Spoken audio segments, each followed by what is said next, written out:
When I first bought the small two-story house on Maple Crescent, I thought it was a dream come true. It wasn't grand or particularly new, but it Yes, was they've just mine. arrived. Everything Freshly looks to be in painted, order. with a tidy yard, a white fence, and a porch that caught the morning sun just right. For years, I'd worked in silence, saving every extra dollar, fixing up the place piece by piece. And when I finally decided to turn the unused upstairs into a cozy Airbnb suite, it felt like the beginning of something bigger. The neighborhood, at first glance, seemed quiet and respectable. Retirees tending their lawns, young families pushing strollers, the occasional dog walker greeting everyone with a nod. I thought I'd fit right in. But as I would soon learn, peace in a suburban neighborhood is often an illusion, one that can be shattered by a single person with too much time, too little empathy, and a burning need for control. That person's name was Karen Leary, president of the Maple Crescent Homeowners Association. Karen's house stood diagonally across from mine, 2 stories higher,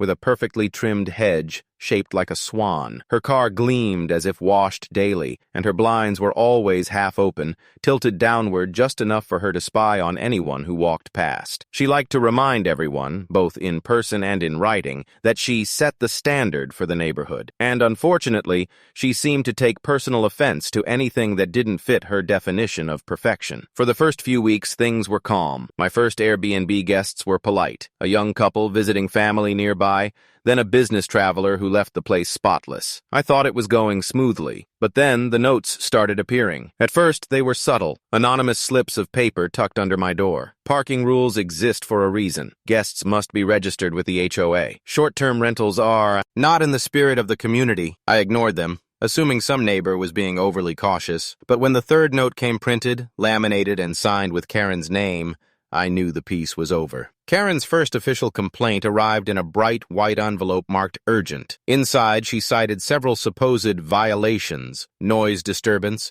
increased traffic, unauthorized commercial activity, and even potential security concerns. She demanded I immediately cease all Airbnb operations and attend the next HOA board meeting for review. That meeting was a turning point. Karen sat at the head of the table, flanked by a few nervous board members who barely looked up from their papers. I listened as she read out every accusation, exaggerating each one with theatrical emphasis. According to her, my Airbnb was a revolving door for strangers, a public nuisance, and a liability waiting to happen. When I calmly explained that I'd checked the bylaws,